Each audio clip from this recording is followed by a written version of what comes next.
Hello दोस्तों, स्वागत है आपका हमारे चैनल डिफेंस अफेयर्स पर। दोस्तों, रशिया यूक्रेन वॉर को अब पूरा 1 साल हो जाएगा और इस वॉर ने बड़े लेवल पर डिस्ट्रक्शन किया है, फिर चाहे वो लोगों की जान को लेकर हो या हमारी इकोनॉमी को लेकर। जब इस वॉर की शुरुआत हुई तो ऐसा लग रहा था कि ये वॉर बहुत ही जल्द खत्म हो जाएगा, क्योंकि पुतिन ने यूक्रेन की आर्मी को बहुत ज्यादा इग्नोर करके उस पर हमला कर दिया था।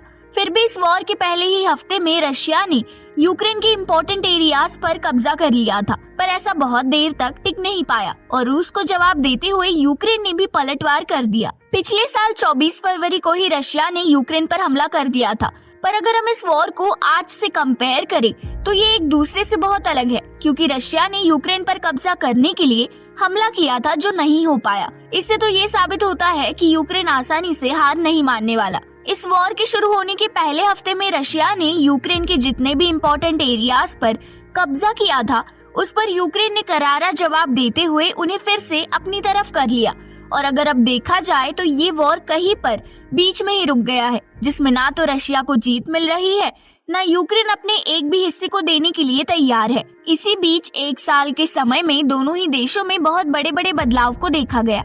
रशिया ने इस वॉर की शुरुआत नॉर्थ यूक्रेन से की, जिसमें रशिया को बहुत बड़ी हार मिली, और अब इस हार को ना मानते हुए एक बार फिर से रशिया ने अपने सोल्जर्स को यूक्रेन की नॉर्दर्न बॉर्डर्स पर तैनात करके रखा है। रशिया ने अपनी स्ट्रैटेजी को बदलकर जितने भी एरियाज पर कब्जा किया हुआ है, वहां पर अपने डिफेंसिव फोर्सेस को डिप्लॉय करके रखा है। अपनी स्ट्रैटेजी में और ज्यादा बड़े बड़े चेंजेस करके रशिया ने डेडली टैंक्स के यूज को बढ़ाया है। रशिया के पास बड़े बड़े और खतरनाक हथियार होने के बावजूद उसके लिए सबसे बड़ी ताकत ये है कि रूस के मैक्सिमम लोग इस यूक्रेन वॉर को सपोर्ट कर रहे हैं, और इसी सपोर्ट की बदौलत आज रशिया की आर्मी में बड़े लेवल पर डिप्लॉयमेंट भी किए जा रहे हैं। दोस्तों, इस वॉर को यूं तो 1 साल हो गया है, पर अभी भी ये क्लियर नहीं है कि ये कब तक खत्म होगा, क्योंकि जिस तरह से इस वॉर को इतना समय हो गया है, इसके रुकने के चांसेस बहुत कम है, और हो सकता है कि इस वॉर को खत्म होते होते और ज्यादा समय लग जाए। इस बारे में आपकी राय जरूर बताइए, और ऐसी ही नई वीडियोस के लिए चैनल को लाइक, शेयर और सब्सक्राइब करना मत भूलिए।